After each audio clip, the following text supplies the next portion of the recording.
आज की इस क्लास में मैं बीएल आप सभी विद्यार्थियों का हार्दिक स्वागत करता हूं। आज की इस क्लास में हम बीए तृतीय वर्ष राजनीति विज्ञान प्रथम प्रश्न पत्र प्रमुख पाश्चात्य राजनीतिक विचारक, इसके अंतर्गत आज का हमारा अध्याय है मैकियावली। इस अध्याय से संबंधित लघुतरात्मक प्रश्न और जो परीक्षा की दृष्टि से बहुत ही इम्पोर्टेंट है, उन प्रश्नों का आज की इस क्लास में हम अध्ययन करेंगे। तो शुरू करते हैं।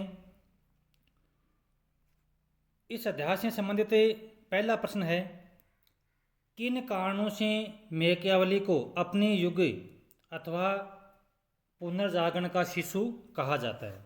तो किन कारणों से मैकियावली को अपने युग का शिशु अर्थात पुनर्जागरण का शिशु कहा जाता है? बहुत ही इम्पोर्टेंट प्रश्न है परीक्षा की दृष्टि से।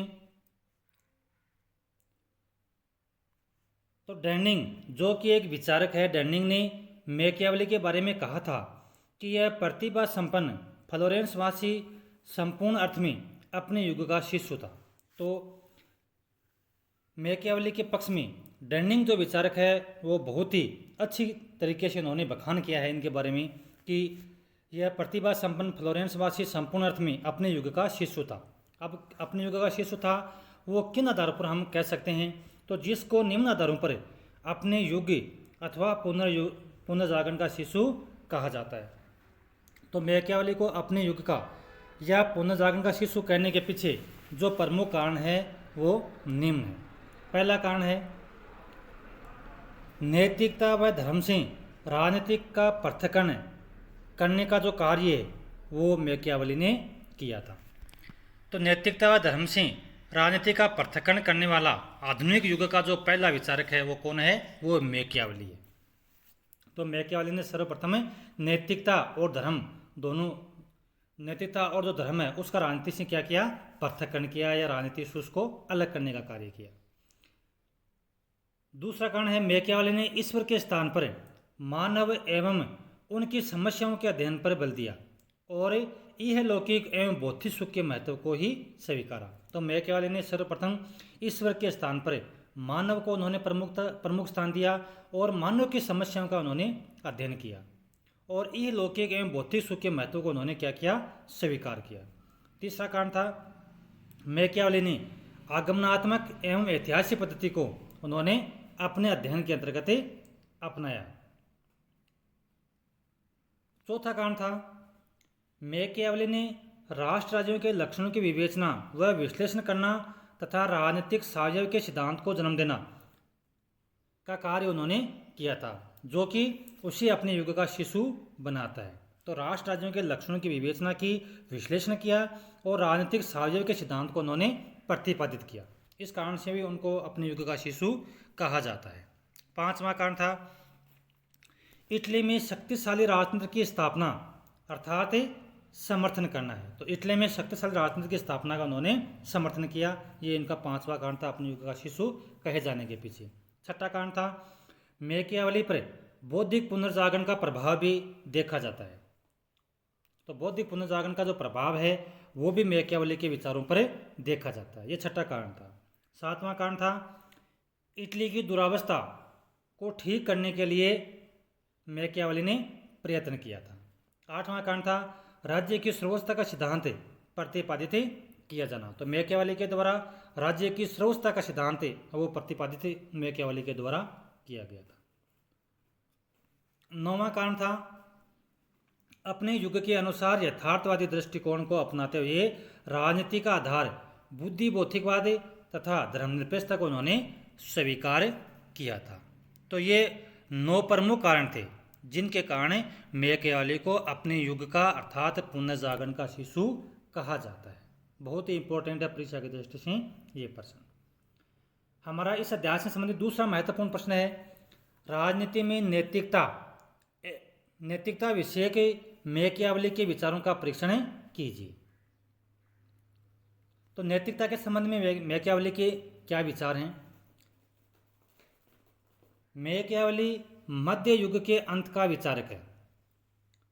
इस काल में धर्म, नैतिकता, राजनीति में घनिष्ठ संबंध स्वीकार जाता था, किंतु मैकियावेली ने धर्म व नैतिकता से राजनीति का पृथक्करण किया। इस बात का हम ऊपर भी विवेचन कर चुके हैं कि मैकियावेली ने धर्म और नैतिकता को राजनीति से अलग किया था और इसे ही अपने विचारों की प्रमुख विशेषता माना।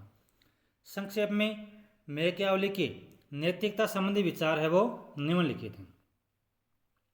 तो नैतिकता के संबंध में मैकियावेली के जो प्रमुख विचार हैं वो हैं, मैकियावेली ने धर्म आधारित नैतिकता के सिद्धांत का विरोध किया। मैकियावेली ने धर्म आधारित नैतिकता के सिद्धांत का विरोध किया और नैतिकता का आधार यह लौकिक जीवन को स्वीकार किया। दूसरा है, मैकियावेली ने राज्य को सर्वोच्च संगठन माना और इसके हित को ही नैतिकता की कसौटी माना है। तो दूसरा विचार था मैकियावेली का कि उन्होंने राज्य जो संगठन है उसको सर्वोच्च माना और राज्य का हित को इन्होंने नैतिकता की कसौटी माना। तीसरा है, मैकियावेली ने प्रजाजन के लिए नैतिकता के कर्तव्य प्रधान सिद्धांत को उन्होंने स्वीकार किया, उसको ही माना। तो मैकियावेली ने लोगों के लिए भी ये माना कि नैतिकता है वो नैतिकता का जो आदर्श है या नैतिकता है वो उनके जीवन में सर्वोपरि स्थान पर होना चाहिए, या प्रजाजन को भी नैतिकता को उन्होंने मतलब नैतिकता को नहीं छोड़ना चाहिए, प्रजाजन को भी यह संदेश दिया था मैकियावेली ने। चौथा जो विचार था मैकियावेली का नैतिकता के संबंध में वो ये था कि राज्य पर कोई नैतिक बंधन लागू नहीं किया जाए क्योंकि यह नैतिकता से ऊपर है। तो जो नैतिकता है वो किस पर है, ये प्रजाजन पर है, लोगों पर है, लेकिन राज्य के ऊपर नैतिक बंधन नहीं होना चाहिए। क्यों? क्योंकि राज्य है वो नैतिकता से ऊपर है। पांचवा विचार है मैकियावेली का नैतिकता के संबंध में, मैकियावेली ने नैतिकता व राजनीति के प्रति व्यवहारिक व यथार्थवादी दृष्टिकोण अपनाते हुए इन दोनों के पृथक्करण को उचित माना। तो मैकियावेली ने, जैसा कि हम जानते हैं, मैकियावेली ने नैतिकता और राजनीति का पृथक्करण किया था और उन्होंने व्यवहारिक व यथार्थवादी दृष्टिकोण अपनाते इन दोनों के पृथक्करण को क्या माना? उचित माना कि नैतिकता और राजनीति दोनों एक साथ नहीं चल सकते, तो नैतिकता है वो राजनीति से अलग होनी चाहिए। राजनीति अपनी जगह है, नैतिकता अपनी जगह। मैकियावेली के अनुसार शासक को राज्य के स्वार्थों की पूर्ति तथा शक्ति की प्राप्ति के लिए साम दाम दंड भेद आदि किसी प्रकार की नीति अपनानी चाहिए। तो मैकियावेली के अनुसार राजा को या शासक को अपने राज्य के स्वार्थों की पूर्ति, यानी राजा को अपने स्वार्थ नहीं, राज्य के स्वार्थों की पूर्ति और राज्य की शक्ति प्राप्त करने के लिए साम दाम दंड भेद, यानी ये सभी प्रकार की नीति राजा को अपनानी चाहिए। और लास्ट नैतिकता के संबंध में विचार है मैकियावेली का, वो ये है कि मैकियावेली के अनुसार राजनीति को नैतिकता से स्वतंत्र रखा जाना चाहिए और साध्य साधनों का औचित्य। तो मैकियावेली ने कहा कि राजनीति को नैतिकता से अलग रखना चाहिए। इस बात का हम शुरू से ही जिक्र कर रहे हैं। क्यों?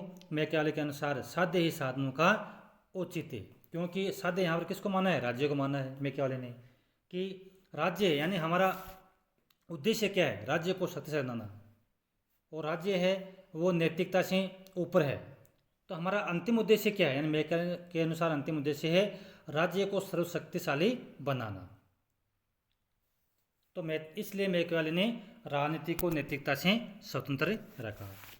तो अब नैतिकता के संबंध में जो विचार हैं उनके बारे में अंत में यही स्पष्ट होता है कि मैकियावेली के नैतिकता संबंधी विचार राजहित के नाम पर समग्रतावाद, साम्राज्यवाद व युद्ध लोलुपता के समर्थक है। वो इसलिए है क्योंकि मैकियावेली है वो राज्य को सर्वोच्च मानता है और राज्य की शक्ति या प्रतिष्ठा प्राप्त करने के लिए मैकियावेली ये कहता है कि किसी प्रकार की नैतिकता है उसकी हमें परवाह नहीं करनी चाहिए। तो इससे यदि हम राज्य को यदि सर्वोपरि मानता है, कोई भी शासक हो, राजा हो, यदि वो राज्य को सर्वोपरि मानता है तो इसका हम राज्य की शक्ति प्राप्त करने के लिए यदि कोई राजा प्रयास करता है तो ऐसी स्थिति में वो जो नीति है वो साम्राज्यवाद या युद्ध को बढ़ावा देने जैसी होती है।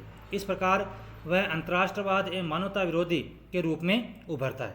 इन कमियों के बावजूद भी उसके जो नेतृत्व संबंधी विचारों को राजनीति के लिए वैज्ञानिक एवं यथार्थवादी अध्ययन की दिशा में एक महत्वपूर्ण प्रयास ही माना जाता है। हालांकि विचार ये कहते हैं कि जिस प्रकार से मैकियावेली ने राज्य को सर्वोपरि स्थान दिया, राज्य की शक्ति का समर्थन किया है, उसके हिसाब से ऐसा लगता है कि जो मैकियावेली के विचार हैं वो साम्राज्यवाद और युद्ध लोलुपता के समर्थक हैं। लेकिन फिर भी हम कह सकते हैं कि इतनी कमियां होने के बावजूद भी उसके जो नेतृत्व संबंधी विचार हैं वो राजनीति के वैज्ञानिक या यथार्थवादी अध्ययन की दिशा में एक महत्वपूर्ण प्रयास ही माना जाता है।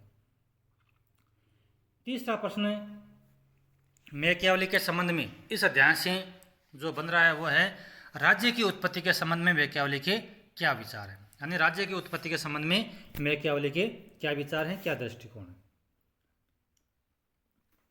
तो मैकियावेली राज्य को एक अस्वाभाविक संस्था मानता है। उसका विचार है कि मानव जाति के इतिहास में एक समय ऐसा भी था जबकि न तो किसी प्रकार का समाज था और न ही राज्य। मनुष्य स्वच्छंद जीवन व्यतीत करते थे। जिस प्रकार से जानवर अपनी इच्छा से जंगल में घूमते हैं, पशु विचरण करते हैं, वैसे ही मनुष्य का जीवन भी इस प्रकार का ही था। कब था कि जब किसी प्रकार का न तो कोई समाज था और न ही राज्य था। इस समय मनुष्य था वो एक बिल्कुल स्वतंत्र जीवन व्यतीत किया करता था। लेकिन मानव स्वाभाविक मूल रूप से दुष्ट, स्वार्थी और अहंकारी होने के कारण राजविहीन अवस्था में व्यक्ति परस्पर संघर्ष करने और एक दूसरे की संपत्ति को जीतने की चेष्टा करने लगे। क्योंकि मनुष्य क्या होता है, स्वार्थी होता है, दुष्ट होता है, अहंकारी होता है। उस कारण से उसके अंतर्गत संपत्ति को प्राप्त करने का लालच उसके अंतर्गत आ गया और उसने एक दूसरे की संपत्ति को जीतने की चेष्टा करने लगे। ऐसी अवस्था से परेशान होकर के लोगों ने ऐसे व्यक्ति को अपना शासक बनाना निश्चित किया जो उनके जन धन की रक्षा कर सके और समाज को सुख और सुविधा प्रदान कर सके। तो मैकियावेली यह कहता है कि मनुष्य शुरू में बहुत ही स्वच्छंद जीवन व्यतीत करता था, लेकिन बाद में क्या किया, एक व्यक्ति ने दूसरे व्यक्ति की संपत्ति को हड़पने का प्रयास किया। परस्पर क्या हुआ, समाज में संघर्ष पैदा हो गया। तो सभी व्यक्तियों ने मिलकर के एक ऐसे व्यक्ति को अपना राजा बनाया, शासक बनाया जो उसके जन धन की रक्षा कर सके, समाज में सुख और सुविधाओं की सुख सुविधा प्रदान कर सके। इस प्रकार मैकियावेली राज्य की उत्पत्ति में संविदा सिद्धांत का प्रतिपादन करता है। तो इस प्रकार मैकियावेली यह कहता है कि राज्य की उत्पत्ति कैसे ही, संविधानी समझौते सिद्धांत। एक तरह से समाज के लोगों के बीच में क्या हुआ है कि समझौता हुआ और उस समझौते के तहत ही उन्होंने एक राजा का या एक शासक का निर्माण किया, शासक को बनाया और दोनों के बीच में समझौता हुआ कि वो राजा की आज्ञा का पालन करेंगे और उसके बदले में राजा है वो लोगों के जान माल की रक्षा करेगा। लेकिन साथ ही राज्य के उदय में शक्ति को महत्वपूर्ण तत्व मानता है। तो इसके साथ ही राज्य के उदय में मैकियावेली एक शक्ति को महत्वपूर्ण मानता है, क्योंकि यदि राजा के पास में शक्ति नहीं होगी तो बिना शक्ति के राज्य है वो लोगों के ऊपर नियंत्रण नहीं रख सकेगा। राज्य के नियंत्रण विस्तृत होते रहने की आवश्यकता बताते हुए मैकियावेली ने एक बार पुनः मानव स्वभाव की चर्चा की है। वह कहता है कि मनुष्य का स्वभाव पारे की भांति होता है, वह निरंतर बढ़ते रहना चाहता है। उसी प्रकार वैभव और व्यवस्था है जो राज्य को भी बढ़ाना चाहिए। जो राज्य का इस सिद्धांत का पालन नहीं करता वह कभी स्थिर नहीं रह सकता। तो ये थे राज्य के संबंध में मैकियावेली के विचार। तो मैकियावेली के अनुसार राज्य की जो उत्पत्ति हुई है वो संविदा के माध्यम से यानी समझौते के माध्यम से हुई है। हालांकि मनुष्य है वो शुरू में बहुत ही स्वच्छंद विचरण करने वाला प्राणी था, लेकिन बाद में जान माल की रक्षा करने के लिए राज्य है वो अस्तित्व में आया। इस प्रकार से समाज के लोगों ने परस्पर समझौते के आधार पर राज्य की उत्पत्ति की। तो ये थे इस अध्याय से संबंधित 3 महत्वपूर्ण प्रश्न और ये तीनों ही प्रश्न बहुत ही परीक्षा की दृष्टि से इम्पोर्टेंट है। तो मैं आशा करता हूँ कि आज की इस क्लास में पढ़ाया गया चैप्टर आपको बहुत ही अच्छा लगा होगा। यदि अच्छा लगा है तो आप मेरे चैनल को अधिक से अधिक लाइक और शेयर करें।